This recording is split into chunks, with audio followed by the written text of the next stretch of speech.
महाभारत शुरू होने के उपरांत जब रणभूमि में खड़े होकर अर्जुन ने चारों तरफ देखा तो उन्हें हर तरफ अपने सगे संबंधी परिजन दिखाई दिए। ये सोचकर कि मुझे इन सबके साथ युद्ध करना है, अर्जुन हताश हो गए। तब श्री कृष्ण ने उन्हें कर्म योग का ज्ञान दिया। श्री कृष्ण कहते हैं, हे पार्थ, कार्य का बंधन निर्मित नहीं होता। कर्म और कार्य के बीच में क्या भेद है, यह जानना अति आवश्यक है। सभी कर्म कार्य होते हैं, किंतु सभी कार्य कर्म नहीं होते पार्थ। कर्म उस कार्य को कहते हैं जिसके साथ फल की इच्छा या आशा जुड़ी हो। मनुष्य जब भी दुख की, संपत्ति की, प्रशंसा की आशा रखकर कोई कार्य करता है तो वो उस कार्य के फल से बंध जाता है। जब किसी कर्म को फल की आशा से किया जाए तो उसे सताम कर्म योग कहते हैं, और जब किसी कर्म को बिना फल की आशा से किया जाए तो उसे निष्काम कर्म कहते हैं। इसी कारण से उसे बार बार जन्म लेना पड़ता है। वास्तव में मनुष्य को कोई कर्म नहीं बांधता, उस कर्म से जुड़ी आशाएं उसे बांधती हैं। तो अर्जुन पूछते हैं, वो कैसे माधव? कृष्ण कहते हैं, हे पार्थ, इस युद्ध में यदि तुम्हें विजय होने की आशा है तो पराजय होने पर तुम्हें भीषण दुख होगा, और वो दुख तुमसे अन्य कार्य करवाएगा जिसके लिए तुम्हें दूसरा जन्म लेना पड़ेगा। और यदि तुम विजयी हुए, तुम्हारा अहंकार बढ़ेगा, और वह अहंकार तुम्हें विश्व विजय के लिए प्रेरित करेगा, तुमसे हत्याएं करवाएगा, और उसका पाप तुम्हें बांधेगा।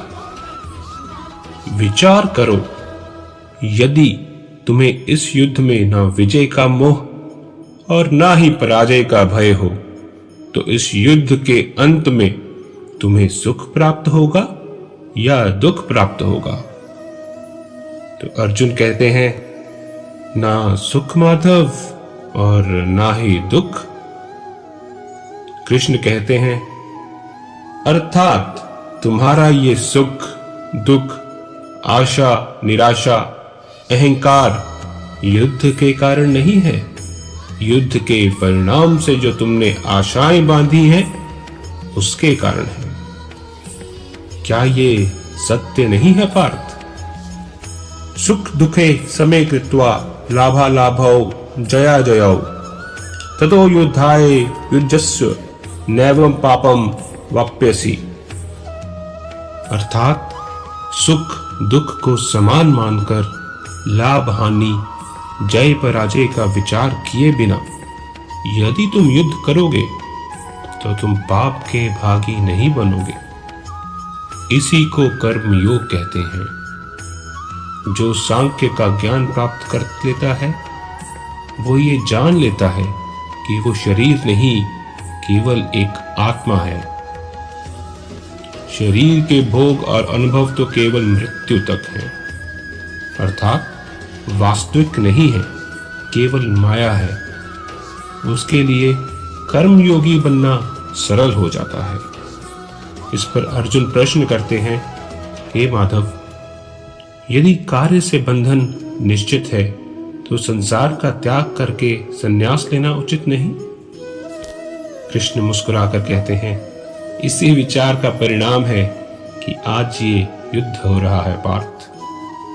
विचार करो, जब सत्व गुण से भरे धर्म को जानने वाले लोग कर्मों का त्याग करते तब अधर्म से भरे लोग ही संसार चलाते हैं। यदि महामहिम ने संसार का त्याग ना किया होता तो आज अधर्म इतना बढ़ता ही नहीं, और तुम्हारे पिता ने यदि संन्यास ना लिया होता तो आज भ्राता युधिष्ठिर सुख से राज कर रहे होते और अपनी प्रजा को न्याय और धर्म का ज्ञान दे रहे होते। किंतु दुखदाई बात तो ये है कि सत्व गुण से संपन्न लोग ही संसार को लाभ दे सकते हैं, परंतु वो ही संन्यास का विचार करते हैं। जैसे जल तो भाव बन के उड़ जाता है, किंतु कीचड़ वहीं पड़ा रहता है, वैसे ही सत्व गुणी सज्जन लोग तो संसार का त्याग कर देते हैं और तमस से भरे अधर्मी लोग संसार में कार्य करते रहते हैं। इसी कारण से संसार में पाप और अधर्म बढ़ता है। किंतु कर्म योग इस विचित्र स्थिति से सारे संसार का रक्षण करता है। कर्म योगी फल की आशा का त्याग करता है, किंतु कर्म का त्याग नहीं करता पार्थ। वो इसी संसार में रहता है सन्यासी की भांति, सारे कार्य करता है किंतु उनमें लिप्त नहीं होता। कर्म योगी अपनी संतानों से, परिजनों से, अपनी प्रजा से कोई अपेक्षा या आशा नहीं रखता। स्वयं उसको सन्यास का लाभ होता है, परंतु समाज को संसारी की भांति लाभ देता है। इस पर अर्जुन प्रश्न करते हैं, हे माधव, मनुष्य अपनी संतानों के सुख के लिए श्रम करता है, अपनी संतान से सुख की अपेक्षा कैसे ना रखे? कृष्ण कहते हैं, मनुष्य अपनी संतानों के लिए जो भी करता है वो व्यापार है या प्रेम पार्थ? अर्जुन कहते हैं, माधव प्रेम। तो इस पर कृष्ण उसका उत्तर देते हैं, तो अपने कार्यों के प्रति फल की इच्छा क्यों पार्थ? भविष्य का लाभ तो व्यापार में देखा जाता है, प्रेम में नहीं। जो मनुष्य अपनी संतानों का चरित्र निर्माण उचित रूप से करता है, संतानों को प्रेम और धर्म के संस्कार देता है, उसकी संतानें भी उसे प्रेम और सुरक्षा अवश्य देती हैं।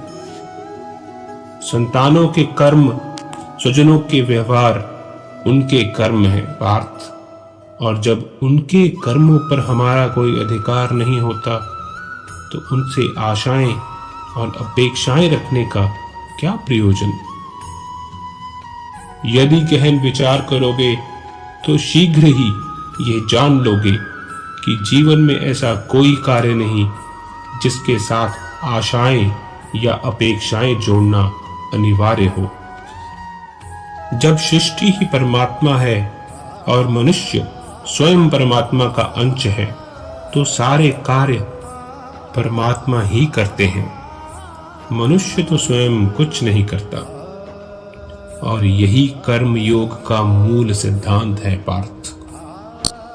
तुम्हें भी कर्म योगी बनकर यह युद्ध करना आवश्यक है पार्थ।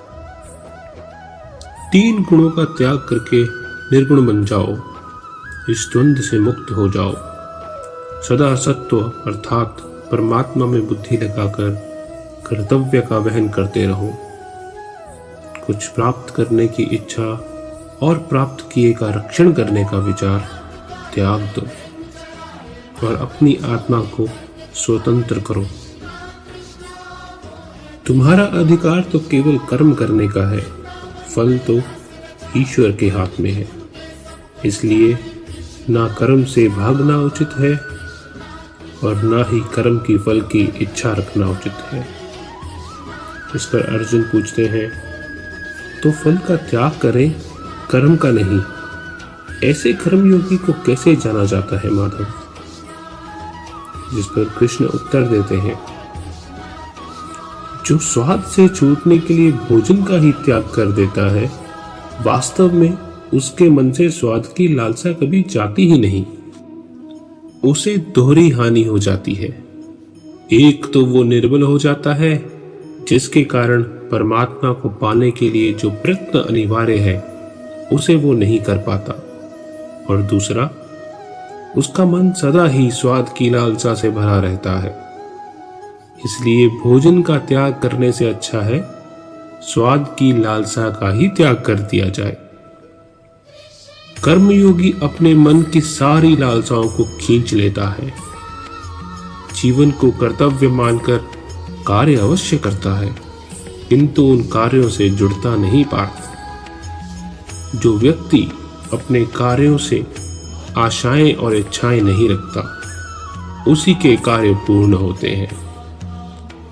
एक असफलता से दुखी होकर जिसका मन डोलता नहीं, एक सफलता से आनंदित होकर जो खुद को सर्वश्रेष्ठ नहीं मानता, ऐसे ही व्यक्ति को कर्मयोगी कहते हैं। और ऐसा व्यक्ति जीवन में बार बार सफल होता है। फल की आशा से कामना उत्पन्न होती है, और कामना का तो कार्य है असंतुष्ट रहना। असंतोष से क्रोध उत्पन्न होता है, और क्रोध से मोह जन्मता है। मोह के कारण व्यक्ति आचार और व्यवहार का ज्ञान ही भूल जाता है। ज्ञान के जाने से बुद्धि चली जाती है, अनुचित प्रकार के कार्य होने लगते हैं, और समाज ऐसे व्यक्ति का शत्रु बन जाता है, और अंत में ऐसे मनुष्य का पतन हो जाता है। कर्मयोग ब्रह्म विद्या का दूसरा चरण है।